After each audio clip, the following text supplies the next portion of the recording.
I know there are many videos talking about the bad state that Indian television is, and I agree with a lot of them. Repetitive storylines, excessive melodrama, and a reluctance to experiment. But there are few shows that I still feel try to push that boundary and bring something new. One such show I found was Ziddi Manina. As terrorism increases in India, Colonel Batra starts a civil training program where to train civilian. Three special agents are called Karan, Faizi, and Sanjana. On the cadet side, we have Manami, who is a doctor. Her mother was an army doctor, hence she also wanted to do something with the army, but her father doesn't want that. Still, she goes against his wishes and joins this program. We have our best friend Siddharth, who is shown as fun loving, Koel, who has run away from her husband with their child because he is abusive, and many other characters with their own past and personality. As the training continues, we see multiple characters getting closer and liking each other, which follows the basic premise of Zidet and Manena. First, I want to give the biggest praise to this show in how they have shown the friendship between Monami and Sid. Both have been friends since childhood and they are shown to have such a strong bond that we rarely get to see in media in general. They both have each other's back, they are each other's support system, be it when Monami gets heartbroken or when Monami lies to save Sid. They are each other's cheerleader as well. Obviously, it's not happy all the time as well. There is a time when Monami doesn't understand Sid's love for Sanjana and is acknowledged. She apologizes for not getting him that time and they come to a much deeper understanding of each other. Adding on to it, there are arcs in other media and even in real life where people get insecure of their partner's friendship, especially to the opposite gender. But both Monami and Sid partners, Karan and Sanjana respectively, never shown to be jealous of the friendship. Both of them get how much Sid and Monami mean to each other and actually understand the bond between them. And it's genuinely refreshing to see such good portrayals of male-female friendship and their partners being secure in the relationship as well. Also, rescuing Coel was a big plot point, and I'm happy to see a arc where women leave their abusive husband and finding a partner that is caring and supportive while accepting to be a stepfather. That is something I feel quite rare to see in Hindi serials.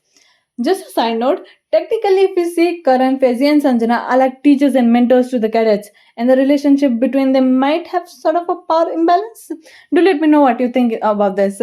The underwhelming aspects. As we were coming into the show, it genuinely felt like a drag, which I think is common in Hindi serials.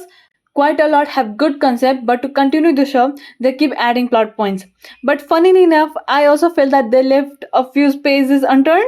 Their primary focus was on Monami and Karan relationship, but because of that, we were not able to see the progression of other characters like Faizi and Koel feelings for each other. I specifically felt when they bought Balli, a lookalike of Karan and a bias of mine. I typically don't like lookalike kind of plot points. Personally, I feel it will really be interesting to see the progression of Coil and Faizi because of the circumstances Coil came from and having child in the mix. The second couple is Sid and Sanjana, and they do get a little bit of time, but I felt one big question remained unanswered. Sanju comes from a regressive family and village where they believe women belong in the kitchen. She agrees to marry Skundan because of her family, who has the same regressive thinking, but as she gets closer to Sid, she falls for him, which leads to a big dilemma. Will she choose her love or her family reputation? Obviously, in the end, she chooses her love, but personally, I felt that she never chose. As she is about to get married, we get to find out that Kundan actually traffics girls, and later he sells his own soon to be wife, Sanju. At the end, everything is fixed. The guy goes to jail, deservedly so. But in the whole charade, she never chooses Sid. She doesn't choose herself. Her family doesn't have to face humiliation because they have a good reason to cancel the wedding. That guy was a criminal. So a big question still remains. Would she have chosen Sid if Kundan was just a misogynistic and not a criminal? And a small criticism I have for this series is that it didn't show what the show was supposed to. Batra's mission was to create people who could deal with terrorism inside the city where typically army isn't there.